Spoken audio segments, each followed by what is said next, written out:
It's 8:30. Good morning, I'm Ian Crouch with Hunter News. Two would-be car thieves have been stopped in their tracks at New Lambton thanks to an off-duty policeman. The officer noticed the 18 and 22-year-old men allegedly trying to break into vehicles in the car park at West's Leagues Club early this morning and called for backup.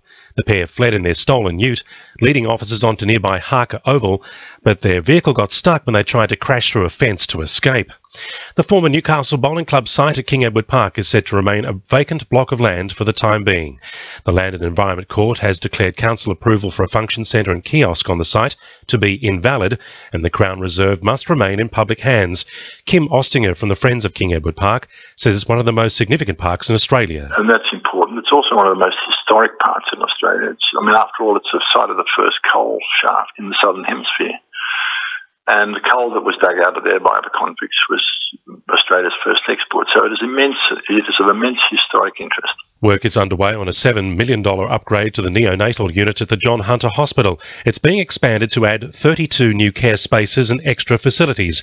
Health Minister Gillian Skinner says the unit is the busiest in the state and the upgrade is long overdue. For many, many years this was neglected by the former Labor government, but now that they know work is starting on this, there's been broad consultation, parents are engaged, the staff are really, really happy because it means that they can provide the best possible care for their babies.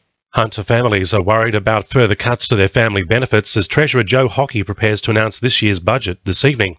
Concern comes after Sunday's announcement $1 billion will be cut over the next 4 years to the paid parental leave scheme. However, Samaritan CEO Sez Cheval says the new scheme has some improvements. It's just one payment rather than three, and it does make childcare more affordable to certain groups of parents. There are some concerns about it. One is the fact that you have to do a minimum of 1 day work a week to get into the childcare centre. I think we need to recognise now that access to good quality long day care is part of a modern day family life in Australia. Hunter families struggling to pay their electricity bills after the recent superstorm could be eligible for a government energy rebate.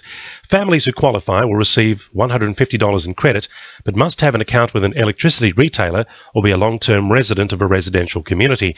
Wallsend MP Sonia Hornery says the rebates will provide some relief for the worst affected. In particular, I'm concerned about making sure that the community is aware of this because of the recent storm event means that some people will have some hardship. Some people, of course, may have lost some power for a number of days. In fact, many in the Wallsend community have. So it's about giving an opportunity for low-income earners to be able to get some assistance. And fire crews will be working to reduce the bushfire risk around Port Stephens today. There'll be a large hazard reduction burn in the Tomaree National Park on Morna Point Headland. Residents at Boat Harbour and 1 Mile Beach can expect to see smoke in the area. Now with sport, Emily Crow. Newcastle Knights prop Corbin Sims has escaped with a warning for pinching the genitals of former teammate Willie Mason. The NRL Match Review Committee has not lumped Sims with a contrary conduct charge, but have issued the 23-year-old with a warning letter for what they have deemed a concerning act. Mason has not been fazed by the incident, saying he finds it hilarious.